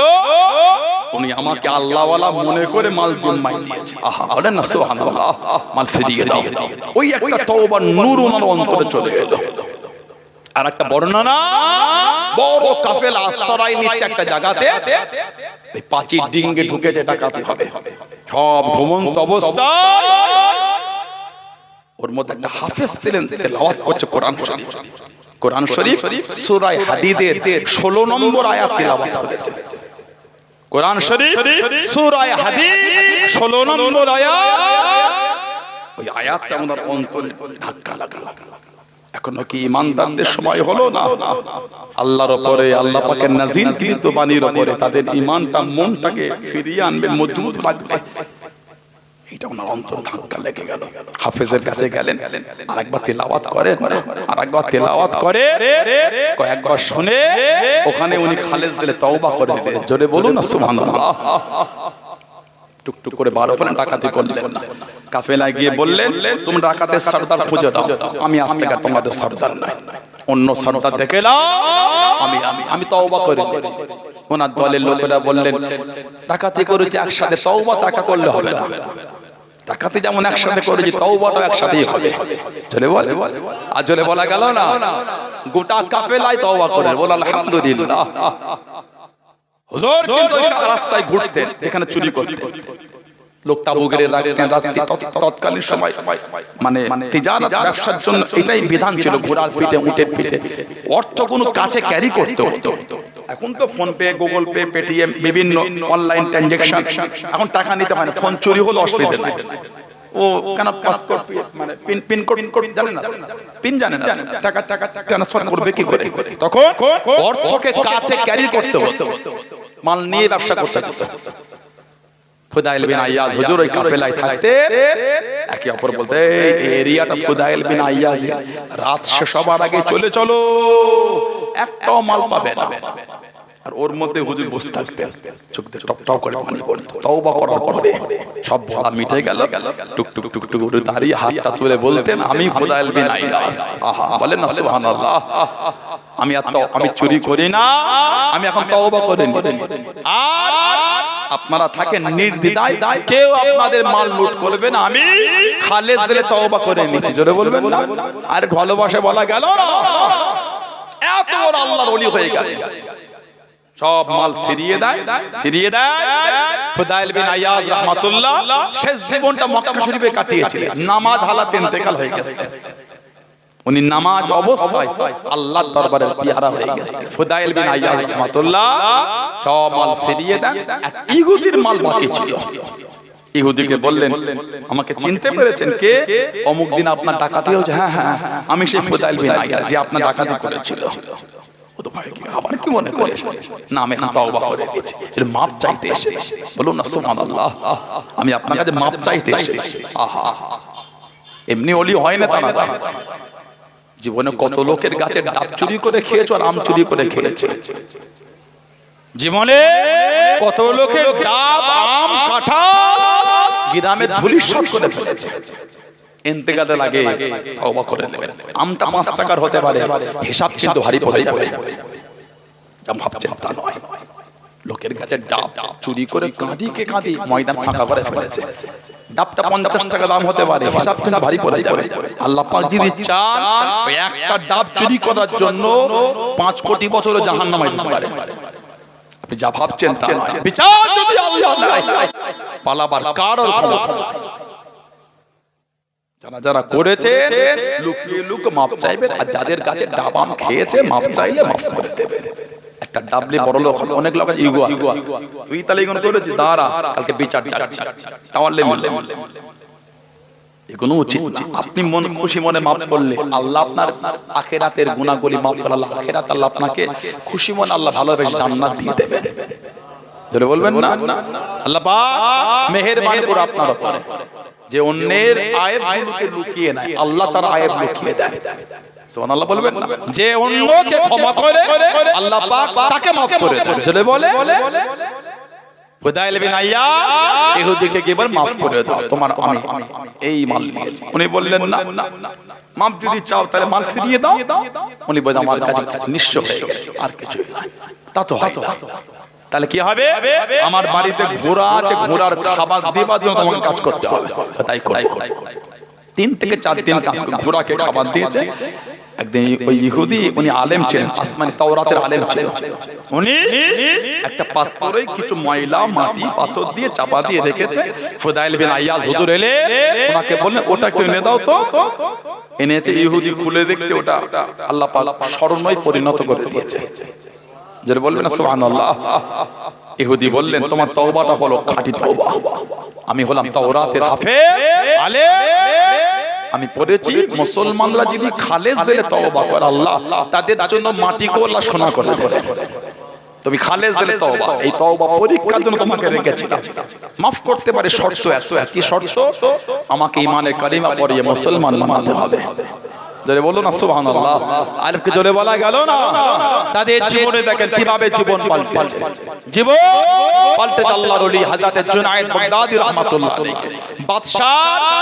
বাদশা পালোয়ান ছিলেন কে জুনায়েদ। উনি যে রাতে ইন্তেকাল হয়েছে 24 থেকে 25 জন ওলি বাগদাদের জমিনে একসঙ্গে খব দেখছেন। সরকারে দু আলম সাল্লাল্লাহু আলাইহি ওয়াসাল্লাম বাগদাদের জমিনে সাহাবাদের নিয়ে তাশরীফ রেখেছেন। জোরে বলুন সুবহানাল্লাহ। বুখারী শরীফের হাদিস, মান রাআনি ফিল মানাম রাআল হক, যে আমাকে স্বপ্ন দেখলো সত্যি দেখলো আমি নবী আমাকেই দেখলো। বলুন আলহামদুলিল্লাহ। আল্লাহর আবেদরা বলে ইয়া রাসূলুল্লাহ বাগদাদে আপনি, হুজুর হেসে হেসে বললেন আমার জুনায়েদকে সাথে নেব, আমার জুনায়েদ ওকে সাথে নেব। ওই রাতে জুনায়েদ বাগদাদে হুজুর ইন্তেকাল হয়ে গেছে। ওনার ইন্তেকালের রাতে 24 থেকে 25 জন আল্লাহর আবেদ বান্দা দেখেছেন। সরকারে তো আলম সাল্লাল্লাহু আলাইহি ওয়াসাল্লাম বাগদাদের জমিনে তাশরীফ রেখেছেন। জোরে বলে উনি ছিলেন বাদশার পালোয়ান। বাগদাদের জমিনে খবর হয়ে গেল, ও জবানকে ও আমার মুরব্বি বাপদানেরা মায়েরা বোনেরা, আল্লাহর ওলি হযরত জুনায়েদ বাগদাদী রাহমাতুল্লাহ আলাইহি কেউ কুস্তি নড়ে পারতো না, কেউ কুস্তি নড়ে জিততে পারতো না। বাগদাদে এলান হয়ে গেল জুনায়েদের সাথে যে কুস্তি নড়ে জিততে পারবে সে এতটা টাকা পাবে, সে এত মাল সম্পদ পাবে। আওলাদে রাসূল আল্লাহর নবী সাল্লাল্লাহু আলাইহি ওয়াসাল্লাম হুজুরে খানদানের একজন মানুষ বড় অসহায়, বড় গরীব, ক্ষুধার্ত কাতর হয়ে গিয়েছে, ক্ষুধার্ত কাতর হয়ে গেলেন। ও জবানকে রুগা পাগলা মানুষ টুকটুক করে চলে গেল। আমি জুনায়েদের সঙ্গে লড়বো, আমি জুনায়েদের সঙ্গে কুস্তি করবো। কুস্তি লড়াটা হারাম না, কুস্তি খেলাটা হারাম না। আমি জুনায়েদের সাথে কুস্তি খেলবো। সবাই হাসাহাসি করে, যেটুকু চান আছে ওই চানটুকু যাবে। যে জুনায়েদের নাম শুনলে কেউ কুস্তি নড়ে না, কেউ কুস্তি খেলে না। আওলাদে রাসূল কুস্তির জন্য দাঁড়িয়ে গেলেন। একদিকে জুনায়েদ বাগদাদী রাহমাতুল্লাহ আলাইহি, আর একদিকে নবী পাকের বংশধর, আর একদিকে দাঁড়িয়ে গেলেন। সব রেডি হয়ে গেল কুস্তি নড়ার আগে। আল্লাহর ওলি হযরত জুনায়েদ বাগদাদী রাহমাতুল্লাহ আলাইহি কাছে দেখি দাঁড়িয়ে গেলেন। ও আমি জানি আপনি বাদশাহ পালোয়ান, আপনার সাথে কেউ জিততে পারে না। আপনি সবার আগে আপনি জয়ী হয়ে যান। তবে আমি আপনার সঙ্গে খেলতে জানি, আমি জানি জিততে পারবো না, আমি যেখানে যাব আমি কষ্টের জন্য চলে এসেছি। আমার আর কোনো রাস্তা নাই। বাচ্চাদের বোকা মুখে খাদ্য তুলতে পারি না, আমি যে বোকা বড্ড কষ্টে আছি। ও আমি অন্য কেউ নয়, আমি আল্লাহ নবীর বংশধর, আমি গোলাম আওলাদে রাসূল, আল্লাহ নবীর বংশধর। শোনার সঙ্গে সঙ্গে আল্লাহর ওলি হযরত জুনায়েদ বাগদাদী রাহমাতুল্লাহ আলাইহি আল্লাহ নবীর প্রেমে মনটা নরম হয়ে গেল, মনটা নরম হয়ে গেল। যে জুনায়েদ বাগদাদীর নাম শুনলে মানুষেরা ময়দান ছেড়ে চলে যায়। হযরত জুনায়েদ বাগদাদী রাহমাতুল্লাহ আলাইহি আওলাদে রাসূলের হালকা ধাক্কা দিয়ে নিচের থেকে জমিনে পড়ে গিয়ে ওনাকে জয়ী করে দিলেন। জোরে বলুন সুবহান। আর একটু জোরে আকবার আল্লাহ আল্লাহ বাদশা বলছে সত্য দেখি না মিথ্যা দেখছে আবার আবার জুনায়েদ বাগদাদি নিজে থেকে হেরে গেছে বাদশা ওনাকে বার করে দিল তিরস্কার তোকে এত কষ্ট করে বড় করলাম এত সুন্দর করে গার্ড দিয়ে রাখলাম তুই নেমখারামি করলি কোনো উত্তর দেয় না আওলাদে রাসূল জয়ী হয়ে গেলেন মাল নিয়ে অর্থনে চলে গেলেন জুনায়েদ বাগদাদি বার হয়ে ওই রাত্রিতে স্বপ্নের মধ্যে দিনে দুনিয়ার বাদশা সাল্লাল্লাহু আলাইহি ওয়াসাল্লামের জিয়ারত পেয়ে গেলেন আল্লাহ রাসূল বললেন সাল্লাল্লাহু আলাইহি ওয়াসাল্লাম জুনায়েদ তুমি আমার জন্য আমার খানদানের সম্মান রেখেছো আমি রাসূলুল্লাহ তোমার উপর খুশি হয়ে গিয়েছি বলুন সুবহানাল্লাহ জোরে বলেন না সুবহানাল্লাহ তানাদের জীবনে দেখেন তানাদের কাছে দুনিয়া বড় নয় তানাদের কাছে আল্লাহ আল্লাহ রাসূলের ভালোবাসা বড় আমরা সেই উম্মত কবে হতে পারবো যদি আমাদের কাছে সত্য থেকে আল্লাহ আল্লাহ রাসূল প্রিয় হবে আর না হতে পারলে তো ঈমানদারি হতে পারবে না ঈমানের জায়গায় প্রেমের জায়গায় মজবুত হওয়া মোহাব্বত ভালোবাসা করেছে আল্লাহর ওলি আমার আপনার পীর জামানার মুজাদ্দিদ হযরত আব্দুল্লাহিল মারুফ মুহাম্মদ আবু বকর সিদ্দিক দাদা পীর সাহেব রাহমাতুল্লাহ জলে বললেন আলহামদুলিল্লাহ আমার দাদা পীর সাহেব হুজুর রাহমাতুল্লাহ এত আলা মাকাম আল্লাহ ওনাকে দিলেন হুজুর সাল্লাল্লাহু আলাইহি সাল্লাম স্বপ্নে জানার নাম দিয়েছিলেন আব্দুল্লাহ আল্লামা হিন্দ রাহমাতুল্লাহ আলাইহি মুজাদ্দিদুল জামানের বিস্তারিত জীবনী কিতাব লিখেছেন পড়ে দেখবেন মুজাদ্দিদুল জামান স্বপ্ন দেখছেন সরকারে দু আলম সাল্লাল্লাহু আলাইহি সাল্লাম আগে আগে হেঁটে হেঁটে যায় দাদা পীর সাহেবের পিছনে হাঁটছেন রাস্তায় একটা শুকনা আঞ্জির গাছ পড়ে সরকারে দু আলম বললে এই গাছে উঠে শুকনা ডালগুলোকে ভেঙে ভেঙে ফেলো স্বপ্নে হচ্ছে দাদা হুজুর ভেঙে ভেঙে ফেলছেন হুজুরের দিকে তাকিয়ে মোহাব্বতের স্বপ্নে বলে ফেলে হুজুর আপনি আমার নামটা আব্দুর রাসূল রেখে দেন আপনি আমার নাম আব্দুর রাসূল রেখে দেন হুজুর বললেন না তোমার নামটা হলো আব্দুল্লাহ তোমার নাম আব্দুল্লাহ হুজুর সাল্লাল্লাহু আলাইহি সাল্লাম দাদা পীর সাহেব কেবলার নাম স্বপ্নে দিয়েছিলেন আব্দুল্লাহ জোরে বললেন আলহামদুলিল্লাহ জানাকাল্লাহ আমাদের মুর্শিদ বানিয়েছে নীতির জায়গায় শক্ত হয় সানাউল্লাহ সিদ্দিকের ভাষা খারাপ হলে দূরে চলে যায় ব্যবহার খারাপ পাল্টে সরে যাও দাদা হুজুরের মুহাব্বতের জায়গায় কট্টর হয়ে যায় কোন কনসিডার নেই সিলসিলার জায়গায় ঠিক বলছেন কিসের মুরিদ আমরা মজবুতি না আমাদের ইস্তেকামত নাই দৃঢ়তা নাই আসহাবে কাফের কুকুর কিতমি তার ইস্তেকামতের জন্য আল্লাহ পাক তাকে জান্নাতি করে দিলেন সুবহানাল্লাহ বলেন উলামা হযরতরা আছেন কোরআন শরীফ 15 পারা 16 পারা সূরা কাহফ 18 নম্বর সূরা কলবুহুম বাসিতুন যুরাইহি বিরাস সামনে দুটো পাকে কুকুরটা বসে থাকতো 309 বছর ওলিদের মুহাব্বতে কুকুর বসে আছে 309 বছর পর আল্লাহ ওলিদের ভালোবাসায় এই কিতমিন নামক কুকুরটাকে আল্লাহ পাক জান্নাতি করে দিলেন জোরে বলে একটাই কারণ ছিল ইস্তেকামত দৃঢ়তা প্রেম মানা মুহাব্বত 309 বছরে পানি হয়েছে ঝড় হয়েছে তুফান হয়েছে গরম হয়েছে ঠান্ডা হয়েছে আসমান ডেকেছে কত কি হয়েছে বলো সব কিছু অতিক্রম করেছে ওলিদের মুহাব্বত ছাড়ে সুবহানাল্লাহ বলে কত টিটকিরি দেবে আপনাকে জানে কি রে এরা তো আর হুজুর ভক্ত কথা বলে না কি রে তোরা ফুরফুরা ভক্ত দাদা হুজুর ভক্ত কত টিটকিরি দেবে আপনাদের কোন টিটকিরি কান দেবার সময় না আমরা আমাদের মুহাব্বতের জায়গায় বসবো ইনশাআল্লাহ বলে তারপর বিদাতি জায়গায় হয়ও না এই কদিন আগে এক জায়গায় গেলাম জায়গার নাম বলতে হবে না বললো মুর্শিদাবাদ না কোথা থেকে সব এসেছে পীরের পায়ে সিজদা করা হচ্ছে আঙ্গুল চুষাচ্ছে তো আঙ্গুল শুরু হয়ে যাবে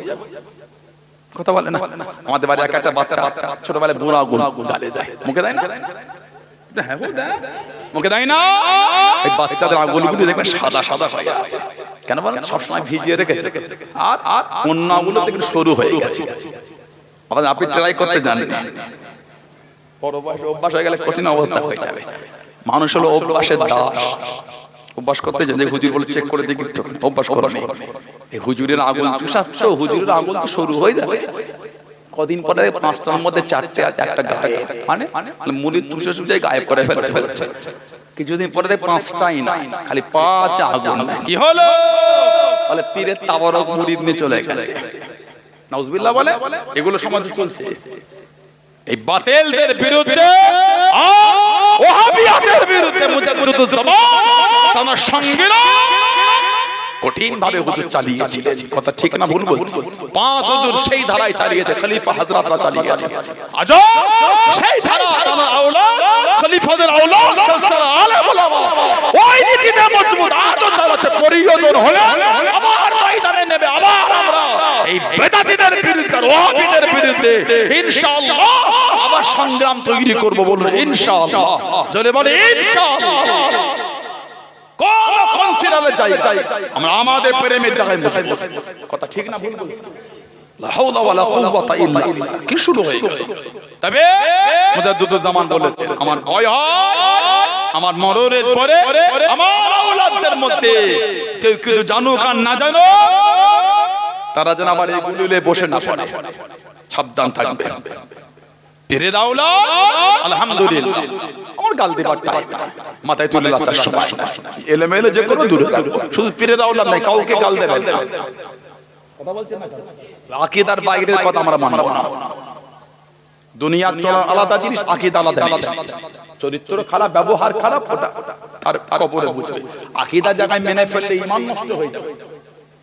কথা ঠিক না ভুল বলছি? আমার ভাষা খারাপ, ওটা ওনার ব্যক্তিগত খারাপ চরিত্র। এই মুখে ভাষা শোভা পায় না, কিন্তু আমার যদি আস্তাগফিরুল্লাহ আকীদা খারাপ হয়, পাঁচটা লোক চলে তো গোমরা হয়ে বেঈমান হয়ে যাবে। আকীদার জায়গায় এলোমেলো হলো আমরা পীরের আওলাদের দ্বারা হলো আমরা মানব না। কথা বলছেন না?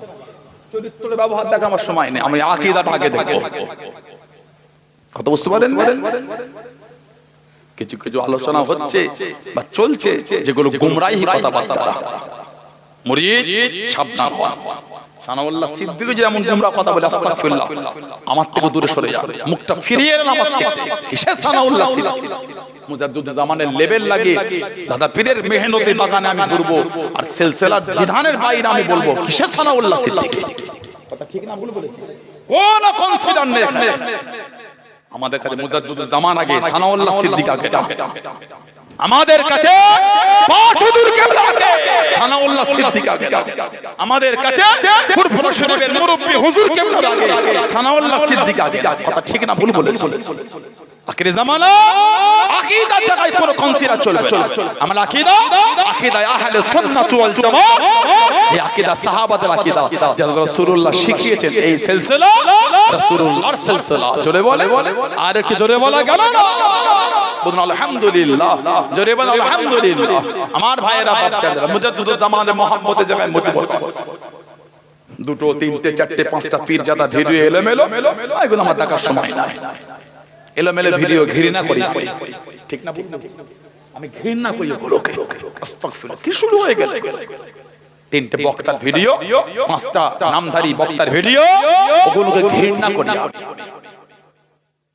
আল্লাহ সিদ্দিকী যদি কিছু বলে তোমাকে বলতে হচ্ছে কেন? তুমি কিছু বললে আমাকে বলতে হচ্ছে কেন? যে বলেছে সে বুঝবে। ওনা ঠিক বললাম? কি শুরু হয়ে গেল? আস্তাগফিরুল্লাহ। সাধারণ লোক ভুলে যাবেন। ওই বললাম এলোমেলো হলে হুজুর ভুলে যান। সিলসিলার নীতি আমি বলছি না ইনশাআল্লাহ। এটার নাম হলো মুরিদ। কট্টর হয়ে যান। কট্টর হতে পারেন না বলেই হয়েছে। পীরের দরবারে গিয়ে পালা চাচ্ছ মানে, ফুরফুরা গিয়ে পায়ের উপর পা তুলেছ মানে তুমি তো মুরিদ, তুমি তো হুজুর না। তুমি কি হুজুরের হুজুর না?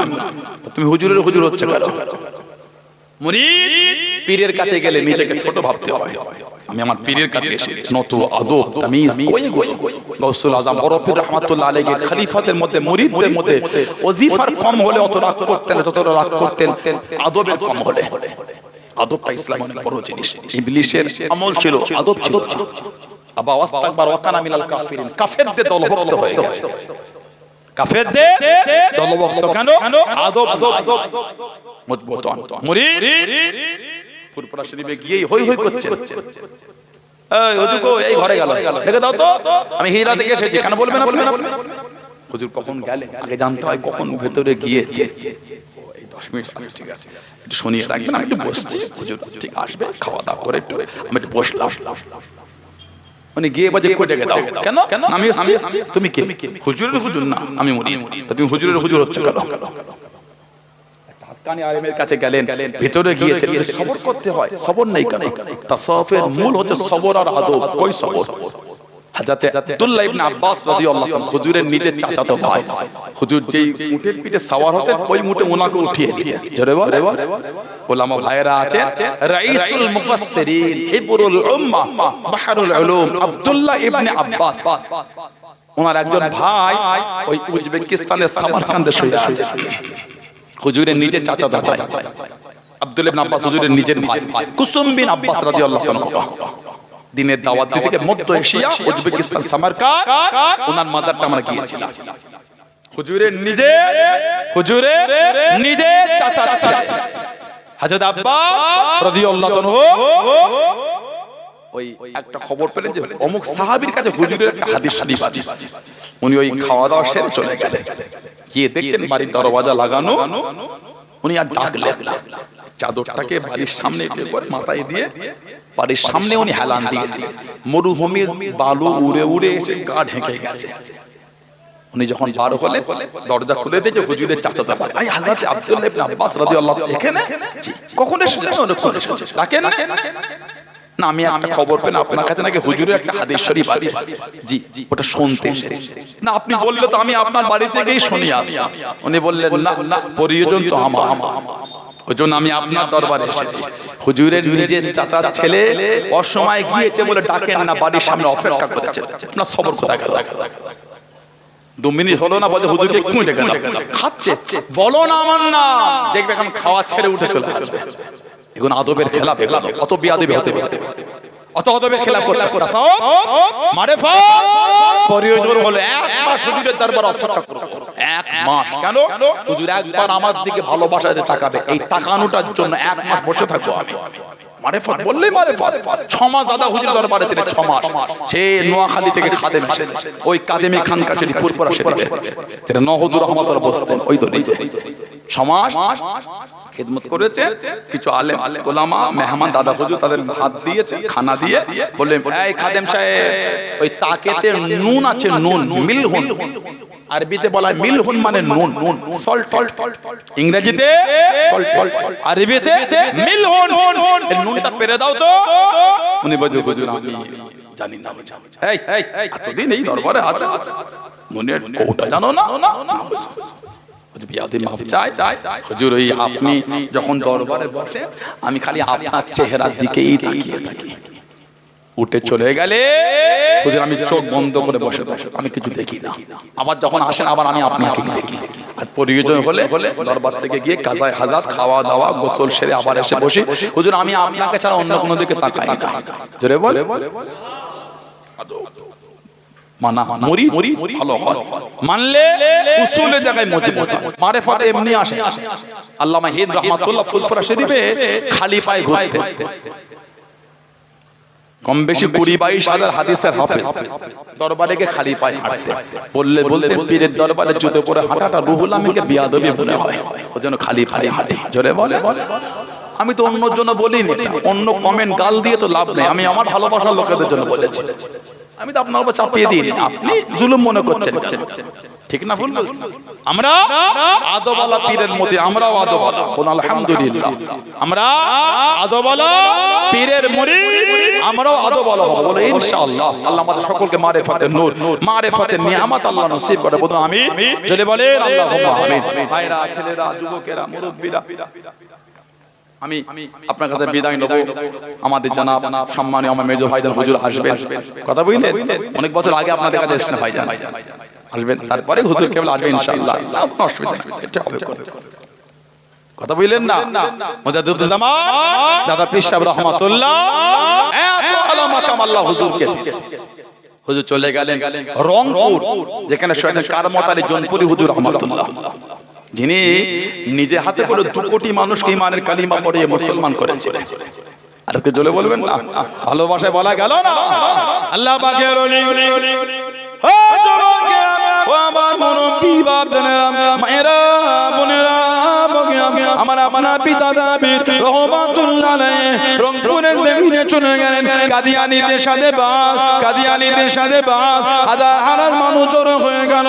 3টা কোন শুক্রবার জমা দিন 15 থেকে 16 হাজার মানুষ এত জোর পানি শুরু হয়ে গিয়েছে।